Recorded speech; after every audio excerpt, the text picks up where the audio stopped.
साम्राज्य न्यूज, सामान्यांचा असामान्य आवाज। ग्रामदैवत श्रीयोगी सिद्धरामेश्वरांच्या यात्रेचे औचित्य साधून शनिवारी नगरसेवक सुनील कामाटी आणि खड्डा तालीम यांच्या संयुक्त विद्यमाने मानाच्या नंदीध्वजाची विधिवत पूजा करण्यात आली।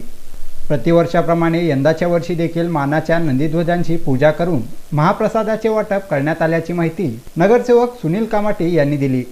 नंदीध्वजाची कामाटी परिवाराकडून पूजा करण्यात आलेली आहे।